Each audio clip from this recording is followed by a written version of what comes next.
नमस्कार, मी अमित जोशी. जी 24 तासच्या ग्रहांची माहिती या विशेष कार्यक्रमात आपल्या सर्वांचं स्वागत. आज 21 डिसेंबर 2020 आजच्या तारखेबाबत सध्या इंटरनेटवर अनेक चर्चा आणि अफवांना उधाण आलं आहे. तर अवकाशातील एक विशेष योगायोग बघण्यासाठी आज जगभरातील अवकाशप्रेमी सज्ज झालेले आहेत. आपल्या सूर्यमालेतील सर्वात मोठे ग्रह असलेल्या गुरु आणि शनी हे इतर वेळेला नुसत्या डोळ्यांनी वेगवेगळ्या ठिकाणी बघता येतात. मात्र आज संध्याकाळी हे दोन्ही ग्रह वेगवेगळे दिसण्याऐवजी एकाच बिंदूप्रमाणे, एकाच ठिपक्याप्रमाणे दिसणार आहेत. या घटनेला ग्रहांची महायुती म्हणून खगोलप्रेमींमध्ये सध्या ओळखलं जातंय. या घटनेचं नेमकं महत्त्व काय? ही नैसर्गिक आकाशातील घटना जगभरातून मोठ्या उत्सुकतेनं का बरं बघितली जाते? यामुळे काही वेगळी माहिती गुरु आणि शनी ग्रहांबद्दल मिळणार आहे का? अशा विविध मुद्द्यांवर आज चर्चा करणार आहोत ग्रहांची महायुती या आमच्या विशेष कार्यक्रमात.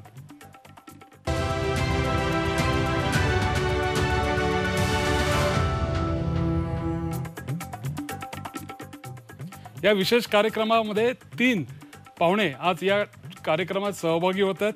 सर्वप्रथम मुंबईच्या स्टुडिओमधून डॉक्टर अभय देशपांडे यांची मी तुम्हाला ओळख करून देतो. हे खगोल मंडळाचे समन्वयक म्हणून या ठिकाणी चर्चेमध्ये सहभागी होत आहेत.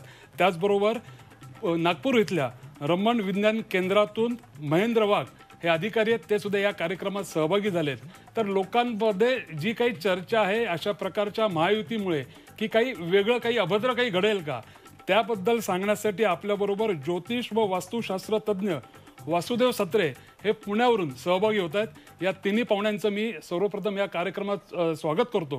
आणि सगळ्यात पहिला प्रश्न मी अभय देशपांडे यांना विचारतो. सर, आता काही तासातच म्हणजे अवघ्या 1-2 तासामध्येच महायुती ही आपल्याला अवकाशात किंवा आकाशात बघायला मिळणार आहे.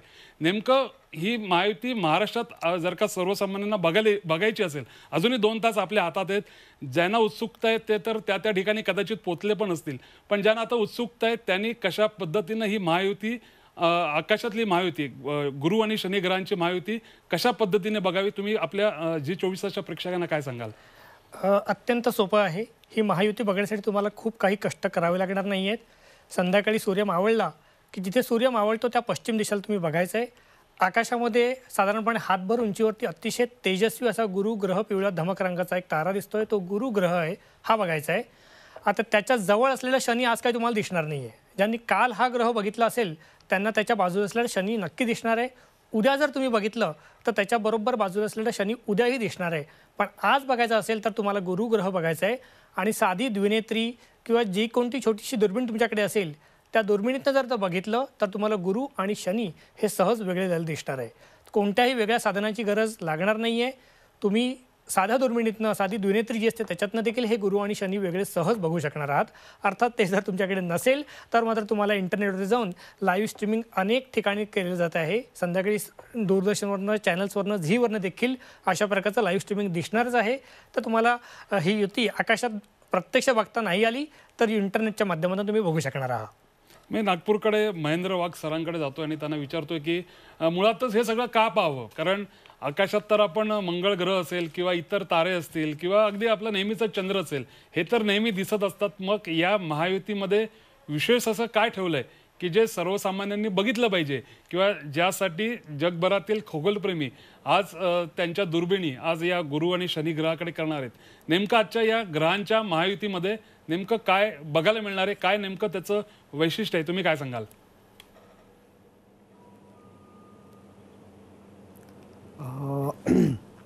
बघा, गुरु आणि शनी तसे तर उघड्या डोळ्यांनी आपल्याला नेहमीच आकाशात दिसत असतात. या दोघांची जेव्हा युती होते, ही युती व्हायला 20 वर्ष लागतात. म्हणजे हा एक तसाच दुर्मिळ क्षण आहे, दर 20 वर्षांनी एकदा येतो आपल्या नशिबात. आणि काय होतं की जेव्हा गुरु आणि शनी आपल्या कक्षेत समोर फिरत असतात तेव्हा गुरु जास्त गतीने फिरत असल्यामुळे हा शनीच्या समोर जातो. आणि इथनं आपण जेव्हा या दोघांना बघतो तेव्हा असं वाटतं की गुरु जो आहे हा शनीला क्रॉस करून हा आपल्या ऑर्बिटमध्ये समोर चाललेला आहे. तर ही जी युती आहे ही दर 20 वर्षांनी होते. परंतु या दिवशी म्हणजे आजच्या तारखेला जेव्हा हे दोन्ही ग्रह एकमेकांच्या जवळ येतील, इतके जवळ येतील की तुम्हाला तिथे एकच बिंदू दिसणार आहे, एकच तेजस्वी पिंड तिथे दिसेल. आणि असं व्हायला पुढची जवळपास 60 वर्ष तरी लागतील जेव्हा हे दोन्ही जे पिंड आहे तितक्या जवळ येतील. तर निश्चितच हा एक दुर्मिळ क्षण आहे. याचा अभ्यास करून आपण खूप काही या ग्रहमालिकेबद्दल आपण सांगू शकतो. जसं गुरु आपल्या पृथ्वीच्या जास्त जवळ आहे ॲज कम्पेअर्ड टू सॅटर्न, किंवा गुरु आणि शनी यांना जेव्हा तुम्ही दुर्बिणीतनं बघाल तेव्हा त्याचे 4 चंद्रसुद्धा तुम्हाला बघता येतील गुरुचे, ज्याला आपण गॅनिमीड, आयो, युरोपा आणि कॅलिस्टो असं म्हणतो. आजपासून जवळपास 400 वर्षांपहिले गॅलिलिओ गॅलिली यांनी पहिल्यांदा दुर्बिणीतनं या गुरुचं निरीक्षण केलं होतं. आणि तेव्हा त्यांना लक्षात आलं की हा गुरु आहे आणि याच्या सभोवताली 4 पिंड फिरतात आहे. तर असे वेगवेगळे निरीक्षण जर आपण या दोन ग्रहांना बघत राहिलो तर आपल्याला माहिती पडतं. देशपांडे सर, आणखी एक प्रश्न विचारायचा वाटतो की गुरु आणि शनी या ग्रहांबद्दल जसा आता वाघ सरांनी उल्लेख केला की 1610 पासून, म्हणजे जेव्हा पहिल्यांदा गॅलिलिओने दुर्बीण ही गुरु ग्रहाकडे रोखली तेव्हापासून खरं तर या दोन्ही ग्रहांच्या निरीक्षणाला सुरुवात झाली आहे. मग असं असताना आजच्या किंवा त्यानंतर अगदी आत्तापर्यंत अनेक कृत्रिम उपग्रह हे या ग्रहांच्या भोवती पाठवले गेलेले आहेत. काही मोहिमा अजूनही त्या ठिकाणी गुरुसारख्या ग्रहाभोवती चालू आहेत. तसंच आपल्या पृथ्वीवरून असेल किंवा अगदी हबल दुर्बीण असेल, अशा वेगवेगळ्या माध्यमातून असंख्य निरीक्षणं, अभ्यास या दोन्ही ग्रहांबद्दल आत्तापर्यंत झालेला आहे. मग असं काही होऊ शकतं का की याच्या खगोलप्रेमींच्या निरीक्षणातून किंवा अभ्यासातून एक प्रकारे या दोन्ही ग्रहांबद्दलची काही वेगळी माहिती मिळू शकते का? काय याची शक्यता वाटते का तुम्हाला? तसं काही आहे असं मला तरी वाटत नाही. महेंद्र वाघांनी सांगितलं तर थोडं ॲड करतो मी. गॅलिलिओ गॅलिली ज्यावेळेला प्रथम दुर्बिणीतनं ही स्थिती बघितली असेल, गुरु बघितला, शनी बघितला, 1623 मध्ये अशीच युती झाली होती. आणि आज जी घटना घडत आहे ही त्यावेळेला देखील झाली. त्याची इनफॅक्ट आज जेवढे जवळ असणार आहे, आज 6 आर्क मिनिट एवढं आपण म्हणतो त्याला, एवढे जवळ असणार आहेत. 1623 मध्ये 5 आर्क मिनिट एवढे जवळ होते. त्याच्यामुळे गॅलिलिओ गॅलिलीने जे निरीक्षण केलं असतं त्या काळी, तर त्याच्यानंतर आज ही एवढी सुंदर स्थिती एवढे 400 वर्षात आलेली नाहीये. शनी आणि गुरु आपण एरवी देखील बघतो. वर्षभर सूर्याच्या जवळ ज्यावेळेला मागे ज्यावेळेला शनी गुरु जातील तो भाग आपण बघू शकत नाही. इतर तर आपण शनी आणि गुरुला रेग्युलर बघतो. आजची घटना ही केवळ एक दृष्टीचा भास आहे. कक्षेमध्ये फिरत असताना दोन्ही ग्रह हे एका दिशेने आपल्याला दिसत आहे. त्यांचा अर्थार्थी एकमेकांशी काही संबंध नाहीये. त्यामुळे त्यांच्या निरीक्षणामध्ये कोणत्याही प्रकारचा बदल अधिक कमी जास्त असं काही होणार नाहीये. हे दोन्ही जसे काल होते तसेच आज देखील असणार आहे. कॅसिनी यानाच्या माध्यमातून आपण शनीचं अतिशय जवळनं निरीक्षण केलेलंच आहे. गुरुचे असंख्य निरीक्षण आपण केलेले आहे. त्या निरीक्षणांमधचा आजच्या या घटनेशी तसा काही संबंध नाही. हे केवळ दृष्टीचा एक आभासी दृष्टी आपण म्हणूया. आपण दोन समोर एका मागोमाग एक जात नसून एका रेषेमध्ये आलेले आहेत आणि आपण त्यांना एकत्रित जवळ बघू शकतो. खगोलशास्त्रीय दृष्टिकोनातनं आपण ही जी स्थिती आहे याला सेलेस्टियल लॉन्जिट्यूड 1 झाली असं म्हणतो. आजच्या दिवशी त्यांचा जो भोग आहे, शरभोगातला भोग, हा एकत्रितपणे त्या ठिकाणी आपल्याला दिसू शकत आहे. केवळ एवढंच आजच्या या कंजंक्शनचं महत्त्व आहे. अर्थात बघणाऱ्यांच्या दृष्टिकोनातनं शनी आणि गुरु वेगळे दिसत नाही ही एवढी मोठी घटना आहे की मी गेल्या 30 वर्षात शनी आणि गुरु अनेक वेळा बघितलेले आहेत आणि अशी स्थिती माझ्या आयुष्यात पुढे मला कधीही बघायला मिळणार नाही. त्यामुळे कार्यक्रम झाला की लवकरात लवकर दुर्बिणीतनं जाऊन डोळा कसा कधी आपण लावू शकू आणि ह्या शनीला आणि गुरुला आपण कसं बघू शकू, ही अतिशय महत्त्वाची घटना आज आपल्याला सर्वांना बघायला मिळत आहे. महेंद्र वाघ सरांना आणखी एक प्रश्न विचारायचा आहे की ही आपण आता सूर्यमालेतील जे सर्वात मोठे ग्रह आहेत गुरु आणि शनी, त्यांच्या महायुतीबद्दल आपण चर्चा करतो किंवा लोकांना कदाचित युती हा शब्द राजकारणाच्या निमित्ताने माहिती आहे, पण आता महायुती हा एक नवीन शब्द माहीत झालेला आहे. पण युती ही ग्रहांची असून दे, ताऱ्यांची असून दे, अनेकदा होत असते. तुम्ही अगदी थोडक्यात त्यांच्याबद्दल काय सांगाल? किंवा आपण म्हणतो की बुध ग्रहाची युती आहे किंवा मंगळ ग्रहाची युती आहे, तेव्हा नेमकं काय होतं? किंवा मग ताऱ्यांच्या बाबतीत आपण काही वेळेला अशा पद्धतीचा उल्लेख करतो. तर अवकाशामध्ये किंवा आकाशामध्ये आजच्या प्रकारच्या ग्रहांच्या महायुतीबरोबर आणखी काही अशा महायुती किंवा युती होत असतात का? तुमचा काय अनुभव आहे, तुमचं काय निरीक्षण आहे? नक्कीच. बघा काय होतं, आकाशात जे पिंड आहेत ते सूर्याभोवती फिरत असतात. तसा चंद्र आपल्या पृथ्वीभोवती फिरतो आणि असं होत असताना जेव्हा आपण इतकं कधी काळी बघतो तर सूर्य आणि चंद्र एका सरळ रेषेत येतात. ही सुद्धा एक युतीच आहे आणि ही युती जेव्हा होते तेव्हा ग्रहणं लागतात, सूर्यग्रहण किंवा चंद्रग्रहण. याच प्रकारे जेव्हा चंद्राच्या मागे एखादा तारा येतो त्याला असं वाटतं की चंद्राने त्या ताऱ्याला झाकलेलं आहे, तर त्याला आपण ऑकल्टेशन म्हणतो.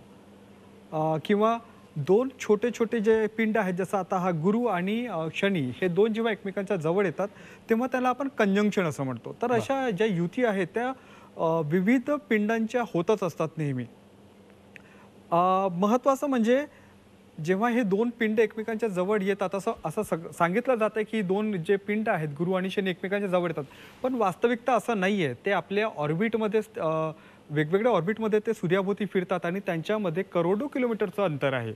फक्त जेव्हा आपण त्याला पृथ्वीवरनं पाहतोय तर पृथ्वी, गुरु आणि शनी हे तिन्ही पिंड एका सरळ रेषेत आल्यामुळे आपल्याला ते इतक्या जवळ दिसतात आहे. बाकी याचा असा दुसरा काही इफेक्ट आपल्या याच्यावर, आपल्या पृथ्वीवर किंवा आपल्या सौरमालेवर असा काही होत नाही. पण अशा ज्या युती असतात त्याचे कंजंक्शन, ऑकल्टेशन, ट्रान्झिट किंवा एक्लिप्स हे नेहमीच अंतराळात होत असतात. तुम्ही जो आत्ता उल्लेख केला की या ग्रहांचा पृथ्वीवर काही परिणाम होत नसतो, ह्याच अनुषंगाने वासुदेव सत्रे जे ज्योतिष व वास्तुशास्त्र तज्ज्ञ आहेत त्यांना मला प्रश्न विचारायचा आहे. अर्थात एक सर्वप्रथम मी स्पष्ट करू इच्छितो की झी24 अशी कुठली भूमिका किंवा असा कुठलाही पाठिंबा नाही की या निमित्ताने अंधश्रद्धेला खतपाणी मिळावं अशा प्रकारचा कुठला हेतू नाही आहे. आणि मात्र या निमित्ताने म्हणजेच ग्रहांच्या महायुतीच्या निमित्ताने जे काही लोकांमध्ये चर्चा चालू आहे त्या अनुषंगाने मी वासुदेव सत्रे सरांना प्रश्न विचारतो की दोन ग्रह असे जवळ येतात तर लोकांच्या मनात एक चर्चा चालू आहे किंवा एक भीती निर्माण झालेली आहे की काहीतरी अघटित होईल किंवा अन्य वेगवेगळ्या प्रकारच्या चर्चा असतात. त्याबद्दल तुम्ही काय सांगाल की लोकांच्या मनात कशा प्रकारे या निमित्ताने गोंधळ सुरू आहे? म्हणजे जे खगोलप्रेमी आहेत, जे विज्ञानप्रेमी आहेत त्यांच्या मनात कुठलीही शंका नाही आहे, मात्र सर्वसामान्यांच्या मनात जे ग्रहांच्या बाबतीत अंधश्रद्धा असते किंवा काही गैरसमज असतात त्याबद्दल काय चर्चा सध्या चालू आहे, तुम्ही काय सांगाल? नक्कीच प्रेक्षकांना मी सांगेल की अशी कुठलीही अंधश्रद्धा मनात बाळगू नये. पण ही जी युती आहे ही ज्योतिषशास्त्रानुसार एक अनन्यसाधारण अशी युती आहे. शनी आधीपासूनच आपल्या मकर राशीमध्ये आहे आणि 20 नोव्हेंबरला गुरु जो आहे तो मकर राशीमध्ये आला आहे. तेव्हापासून ही युती होण्याचे संकेत आकाशात दिसायला लागलेत आणि ही युती आता 5 एप्रिल 2021 पर्यंत राहणार आहे ज्योतिषशास्त्रानुसार. तर दोन्ही ग्रह जे आहेत ते शुभ्र ग्रह आहेत, परस्परांचा सन्मान करणारे ग्रह आहेत. गुरु जो आहे तो विद्या देणारा, स्वभावामध्ये विवेक देणारा, तसंच शनी जो आहे ती न्यायाची देवता आहे, न्याय करणारा, आयुष्यातील संकट, अपघात या बाबतीत संकट घडवणारा किंवा त्यापासून वाचवणारा. पण आताची जी ही युती आहे ही ज्योतिषशास्त्रानुसार अतिशय चांगला योग आहे, चांगला योग मानला गेलेला आहे. फक्त काही प्रमाणात ती वाईट नसून म्हणजे थोडीशी दुर्दैवी आहे ज्योतिषशास्त्रानुसार, जेणेकरून राजकीय अस्थिरता होऊ शकते किंवा सत्तांतर होऊ शकतात.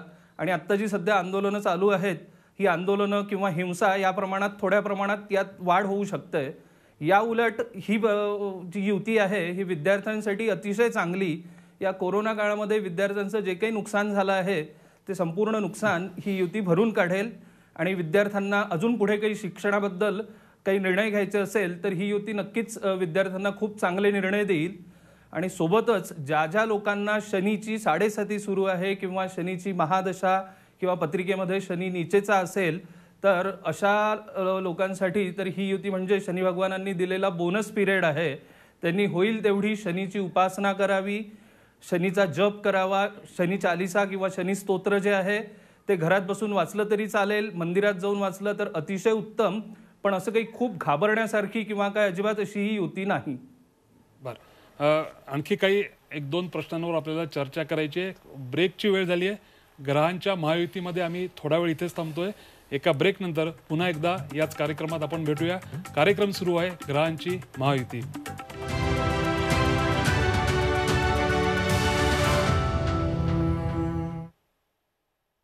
ग्रहांची महायुती या कार्यक्रमात तुमचं पुन्हा एकदा स्वागत. देशपांडे सरांना प्रश्न विचारायचा की आत्ताच वासुदेव सत्रे सरांनी लोकांच्या मनात जी काही भीती आहे किंवा जी काही चर्चा आहे त्याच्याबद्दल उल्लेख केला. त्याच अनुषंगाने मला पुढचा प्रश्न विचारायचा आहे की मध्यंतरी आपण असं ऐकलं होतं की सगळे ग्रह एकाच सरळ रेषेत येतील आणि पृथ्वीचा विनाश होईल किंवा जगाचा विनाश होईल, किंवा आत्ता पुन्हा एकदा हे 2 बलाढ्य ग्रह सूर्यमालेतील मोठे ग्रह एका रेषेमध्ये येत आहेत.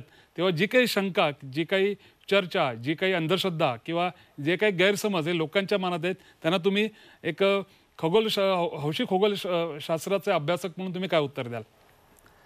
असं आहे की आकाशामध्ये हे ग्रह सातत्याने असतातच असतात आणि मगाशी वाघांनी सांगितल्याप्रमाणे ग्रह फिरत असताना कधीतरी ते एका दिशेने आपल्याला एकत्रित आलेले दिसतात. ही जी घटना आज घडत आहे ही 20 वर्षांनंतर परत घडणार आहे. परत 20 वर्षांनी दर 20 वर्षांनी ह्या घटना घडतच राहणार आहे. बरं, ही शनी आणि गुरु हे दोनच ग्रह असं करतात का? तसं नाही आहे. इतर ग्रहांच्या देखील अशाच प्रकारचे जे कंजंक्शन किंवा युती आहे ते होतच असतं. अमावस्येला आपल्या इथे ग्रहण दिसतं, कधी पौर्णिमेला ग्रहण दिसतं, सूर्यग्रहण बघतो, चंद्रग्रहण बघतो. आकाशातल्या ह्या ज्या घडामोडी आहेत या निरीक्षणाच्या दृष्टीने अतिशय योग्य, अतिशय उत्तम आणि अतिशय सुंदर अशा या घडामोडी आहेत. ह्या एवढ्या कॉमन गोष्टी आहेत आणि एवढ्या सर्वत्र होत असतात की त्याचा सर्वसामान्य लोकांवरती कोणत्याही प्रकारचा परिणाम, वाईट किंवा चांगला असं कोणताही परिणाम होत नाही, हे मी ठासून सांगू इच्छितो. एकच परिणाम महत्त्वाचा आहे, तो जर तुम्ही दुर्बिणीतने ह्या ग्रहांना बघितलं तर ती जी काही घटना तुम्ही बघत असता ती एवढी सुंदर दिसते की तुमचा हे जे काही अंधश्रद्धा असतील त्याच्यावरचा तुमचा जो काही अंधविश्वास असेल तो पूर्णपणे दूर होऊन जाईल. असं जर करायचं तर वैज्ञानिक दृष्टिकोनातनं तुम्ही आज संध्याकाळी बाहेर निघून आपलं सोशल डिस्टन्सिंग आणि सगळे नॉर्म्स पाळून आकाशाकडे बघा, ग्रह बघा. त्या ग्रहाचा तुमच्यावरती कोणत्याही प्रकारचा वाईट किंवा चांगला हे देखील मी सांगतो कोणत्याही प्रकारचा परिणाम होणार नाही, हे निश्चित. आकाशातील घडामोडी ह्या घडणाऱ्या सातत्यपूर्ण घडामोडी आहेत. पृथ्वीवरनं कुठेही तुम्ही असाल तरी आज ही स्थिती तुम्हाला बघायला मिळणार आहेत. आज जशी बघता तशी 20 वर्षाने परत बघाल.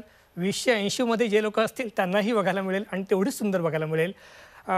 ह्या घडामोडींचा तुमच्या दैनंदिन आयुष्यावरती कोणताही वेगळा परिणाम होत नाही, हे मी ठासून सांगू इच्छितो. कार्यक्रमाचा शेवट करताना महेंद्र वाघ सरांना मला शेवटचा प्रश्न विचारायचा की या निमित्ताने अनेक लोक आता घराच्या बाहेर पडलेत, त्यांनी मोक्याची ठिकाणं पकडली असतील आणि दुर्बिणी त्यांच्या सज्ज झाल्या असतील ही सगळी महायुती बघण्याकरता.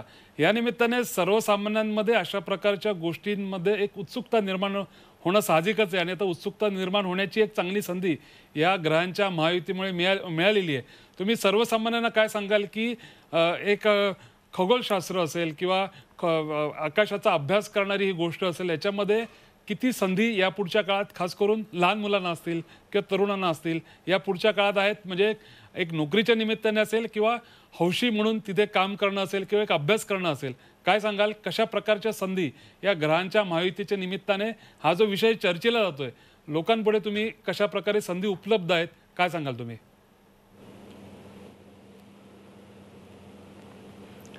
निश्चितच जसं देशपांडे सरांनी सांगितलं की याचा कसलाही परिणाम आपल्या लोकांवर होत नाही, पण त्याच्यात मी थोडंसं करेक्शन करू इच्छितो की जेव्हा आपण असे काही खगोल घटना आपण जेव्हा निरीक्षण करतो किंवा अशा जेव्हा घटना होत असतात त्याचा एक खूप चांगला परिणाम आपल्यावर होतो, आपल्या मुलांवर होतो.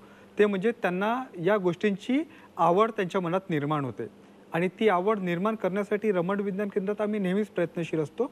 आता या इव्हेंटसाठी सुद्धा आम्ही काय केलं, आम्ही खूप सारे इथे टेलिस्कोप लावलेले आहेत आणि त्या दुर्बिणीतनं जेव्हा आम्ही त्या मुलांना काय म्हणतात त्याला त्या मुलांना जेव्हा आम्ही हे दुर्बिणीतनं हे ग्रह दाखवतो तेव्हा जेव्हा दुर्बिणीतनं शनीला बघितल्यावर त्याची जी कडा ते जे पाहतात किंवा गुरुचे चंद्र पाहतात तेव्हा त्यांच्या मनात खूप कुतूहल निर्माण होतो आणि त्यांना असं लक्षात येतं की आपण पुस्तकात जे वाचतो किंवा आपण चित्रात जे बघतो की गुरु असा, शनी असा, चंद्र असा, सूर्य तसा, तर जेव्हा ते प्रत्यक्ष डोळ्यांनी हे बघतात तेव्हा त्यांच्यात खूप म्हणजे इंटरेस्ट असा निर्माण होतो विषयाबद्दल आणि हा एक खूप चांगला इफेक्ट आहे. नंतर गोष्ट आली रोजगाराची किंवा करिअरची, तर या ॲस्ट्रॉनॉमी या सायन्स ॲस्ट्रॉनॉमिकल सायन्समध्ये खूप असे करिअर्स आहेत जे तुम्ही करू शकता. ॲस्ट्रोफिजिक्स आहे किंवा जसा रमण विज्ञान केंद्रात आम्ही ते तारामंडळ चालवतो, असे खूप सारे तारामंडळ भारतात आहेत. खूप सारे रिसर्च होत असतात, या सगळ्यांमध्ये तुम्ही पार्टिसिपेट करू शकता, त्याच्यात भाग घेऊ शकता. तर हा एक करिअरसाठी खूप चांगली संधी असते ॲस्ट्रॉनॉमीमध्ये आणि ती सध्या लहान मुलांमध्ये हा इंटरेस्ट आता सध्या वाढत चाललेला आहे. ग्रहांच्या महायुतीच्या महायुती बघण्यासाठी आता फक्त काही तासांचा अवधी लागला आहे तेव्हा राहिला आहे, तेव्हा प्रेक्षकांना विनंती आहे की तुम्ही लवकरच तुमची मोक्याची जागा पकडा, शहरापासून काहीसं दूर जावा आणि ही महायुती बघायला चुकू नका. जर का तुम्ही शहरात राहत असाल किंवा मोक्याची जागा मिळाली नसेल तर इंटरनेटवर असंख्य अशी संकेतस्थळ उपलब्ध आहेत. तुम्ही सर्च केलं तर त्याची नक्की माहिती मिळेल आणि घर बसल्यासुद्धा हा अनोखा सोहळा बघता येईल. तेव्हा अनेक वर्षांपासून आलेला हा सोहळा बघायला चुकू नका आणि या अनोख्या संधीचा लाभ उठवा. आणि गुरु आणि शनी हे सूर्यमालेतील ग्रह किती सुंदर आहेत हे तुम्ही दुर्बिणीच्या माध्यमातून किंवा इंटरनेटच्या माध्यमातून सुद्धा बघू शकताय. तेव्हा आजची संधी सोडू नका, कारण पुढची संधी केव्हा येईल हे सांगता येत नाही. तेव्हा ग्रहांची महायुतीच्या निमित्ताने या सर्व कार्यक्रमात जे पाहुणे सहभागी झालेत त्यांना मी खूप खूप धन्यवाद देतो आणि प्रेक्षकांना पुन्हा एकदा आवाहन करतो की पुन्हा एकदा घराच्या बाहेर पडा आणि ग्रहांच्या महायुतीचा योग अजिबात चुकू नका. या विशेष कार्यक्रमात आज आम्ही इथेच थांबवतो. तुम्ही कुठेही जाऊ नका. पाहत राहा झी 24 तास. रहा एक पाऊल पुढे.